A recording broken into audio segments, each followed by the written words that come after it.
Mobile games. I think that everyone at some point in their life has experienced playing at least one mobile game due to how easy they are to access, as you just need a phone to play one. Not only that, but mobile games generally tend to fit into the casual gaming category, meaning they are designed not for gamers but for pretty much everyone who has a phone and some free time to spare. You probably know a lot of mobile games in which there's only one button for you to press, or you just need to swipe the screen to play the whole game. But the fact that mobile games are designed for everyone comes with some drawbacks. Since the average person is not going to spend money to play a mobile game, companies tend to make them free for easier access. In exchange, you as the player will endure one of three things: a game filled with ads, a pay-to-win system, or both at the same time. And even though I'm not advocating for any of this, you can sort of justify it with the fact that for a free mobile game to exist, it needs to make money somehow. Mobile games are well aware that they are not trying to appeal to a specific audience, but rather to everyone at the same time. And that's why a console or PC game ad looks like this, and a mobile game ad looks like this.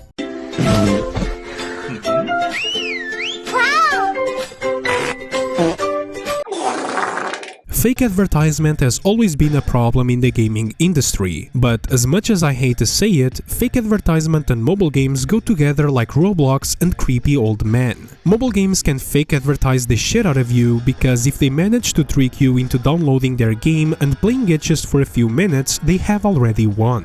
Not only are you improving their engagement numbers, which will lead to more people getting the same ad, but in your 5 to 10 minute experience of their shitty mobile game, you most likely watched multiple ads. Hey guys, it's me. This has been so normalized in the mobile gaming industry that even popular games are doing it, even though they don't really need to.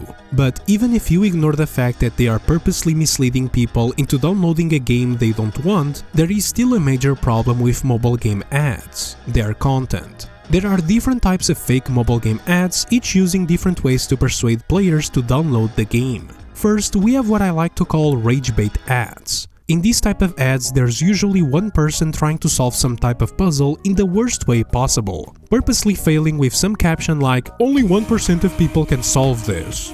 The whole purpose of these ads is to make you feel frustrated by watching someone fail extremely easy tasks, hoping that frustration drives you to download the game and beat the puzzle yourself. These ads can also try to mess with your emotions by putting some cute character in life or death situations and asking for your help.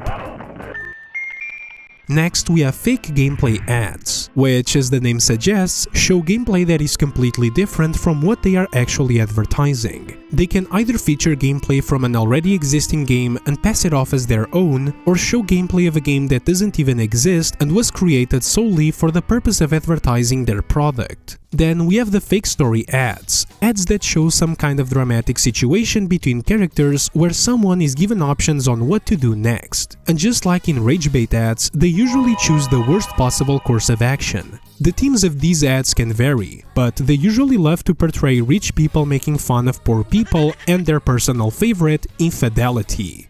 And finally, we have the goon bait ads that showcase characters in suggestive situations that often go way over the top just for extra shock value. Some of the fake ads that fit into this category include those weird Choose Your Wife Japanese ads, most of Lily's Garden ads, and Hustle Castle ads. All of these types of fake ads, although different, have the exact same objective: to make you download the game they supposedly advertise. They just use different ways to mislead the viewer. So now comes the question, how is this even legal? Well, that's the funny part, because it isn't. Laws against misleading advertising do exist both in Europe and in the US, and the mobile game companies are supposed to follow them just like everyone else. In the United States, for example, the Federal Trade Commission is responsible for protecting consumers from deceptive advertising, stating that ads cannot be misleading. And misleading is quite literally the one word that defines all of these fake ads. But if they are not legal, how come I see one of these fake ads every single time I open YouTube to watch Markiplier? Well, that's because just like with any law, there are loopholes that companies can exploit. Games like Evany the King's Return, Gardenscapes and Royal Match aren't technically false advertising, because they do include a very small number of levels that resemble what is being shown in ads, even if those levels make up less than 10% of the actual game. Some companies also argue that their ads are just promotional or dramatized versions of the game, not actual gameplay. So even if the ad shows things that don't really exist, as long as the real game has something that vaguely resembles it, they can claim it's just an exaggeration. A mobile game that does this constantly is Mafia City. Mafia City has been in the fake advertising business since around 2018. Back in the day when people were finally catching on to how fake and misleading some mobile game ads truly were, one name that kept popping up was Mafia City. Mafia City. Mafia City. With even online celebrities as big as PewDiePie making fun of the ridiculously fake ads for the game. While some mobile games at least try to pretend that their game is somewhat similar to what is shown in the ads, Mafia City doesn't even try to hide the fact that its advertisements are fake as shit. I mean, just by looking at them, you can clearly tell they don't resemble anything close to an actual game. Even though Mafia City has tons and tons of different ads, none of them actually portray what the game really is. Some of you have probably seen dozens of these ads and still don't even know what the game is about. Is it some kind of GTA clone? A match 3 game? A choice-based game? It's a Clash of Clans clone. The game is so obnoxiously different from its ads that it's almost unbelievable that we are even talking about the same thing. Yet, because both the game and the ads share the same Mafia team, the mobile game company behind it can argue that these fake advertisements somehow represent their game, which is beyond ridiculous. There is a clear difference between dramatizing your game in ads and showing something that doesn't exist in the game at all. Yet, the line separating those two things seems strangely invisible in the eyes of the advertising platforms that these mobile game companies use. Google Ads is probably one of the most popular platforms for advertising mobile games. And to create your own Google Ads campaign, you have to follow the guidelines established by Google. Basic stuff like not promoting scams, illegal material, or misleading people. To review ad campaigns, Google says that they use a mix of AI systems and a human review, which I'm just gonna straight up call bullshit because I generally don't believe there's a human soul out there greenlighting this kind of garbage. Me and many other people believe this process is almost entirely handled by AI, and a pretty incompetent one at that. And the problem becomes even bigger because of the way the promotion system works on these advertising platforms. Fake mobile game ads often perform extremely well because they trick people into clicking on them. From the perspective of an advertising algorithm, that can only mean that the ad is successful. More engagement means more money, which leads the system to do the exact opposite of what it should be doing. Promote fake content to even more people. And in the rare occasions where the system actually detects that something is wrong with the ad and removes it, mobile game companies can easily bypass that with one simple trick: spamming a shit ton of similar ads for submission. Doing this not only improves their odds of getting at least one of their ads approved, but it also allows them to discover where the line is being drawn, meaning they can figure out just how much bullshit they can put into an ad without risking it getting removed. A prime example of a mobile game company doing this is Nexters, the creators of Hero Wars, one of the most recognizable faces of fake mobile game advertising. Around 4 to 5 years ago, Hero Wars advertisements were basically in an experimentation state. All of them were very different from one another, to the point that if you saw two of them back to back, you probably wouldn't even realize they were advertising the same game. The only thing they had in common was that none of them actually portrayed what the actual gameplay really was, apart from a few small exceptions that I will talk about in a second. They tried advertising the game as a Plants vs Zombies clone, as a Where's My Water clone, as a generic tower defense game, and basically every fake mobile game ad formula imaginable, until they finally landed on their now iconic main character falls into a trap made by giant sexy women and has to kill monsters to regain his power type of advertisement. And in case you're wondering what the game is actually about, it's an auto battle RPG game. Yeah, I know, very original. So original in fact that Nexters initially tried advertising the game using actual gameplay, but quickly changed strategy when those ads completely failed, which honestly just shows how unappealing the real game actually is.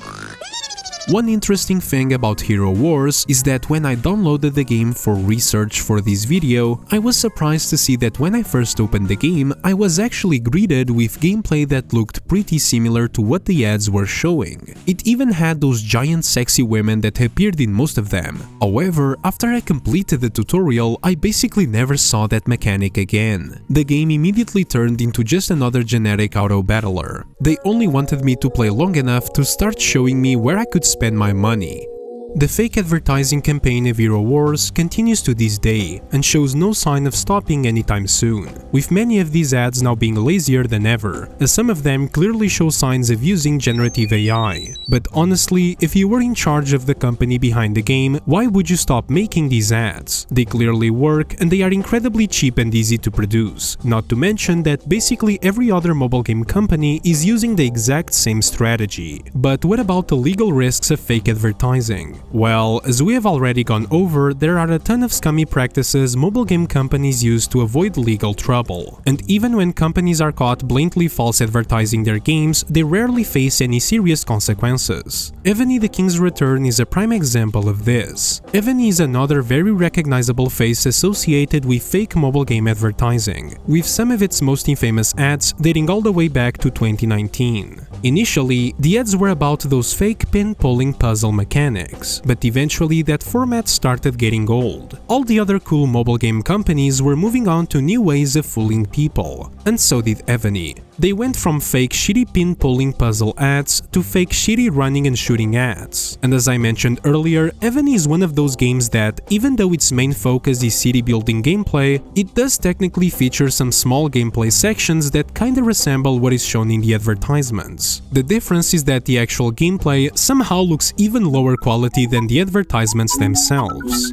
These little sections basically serve as a legal shield for the company, because if the game contains anything remotely similar to the advertisements, they can argue that they are not technically false advertising. But despite that, the game still ended up facing legal trouble a few years ago, in the United Kingdom. The ASAA stated that one of Evany's ads was misleading because it didn't reflect the game's actual gameplay, which is just another generic city building game.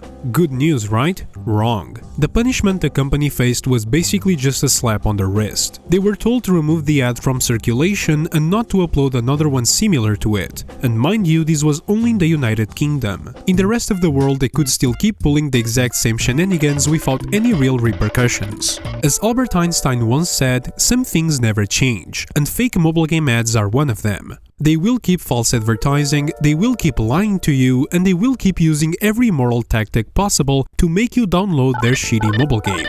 And if there's one lesson I want you to take away from this video, is that if you have enough money to create dozens and dozens of fake gameplay ads, then you definitely have enough money to make an actual good mobile game. So just fucking do it.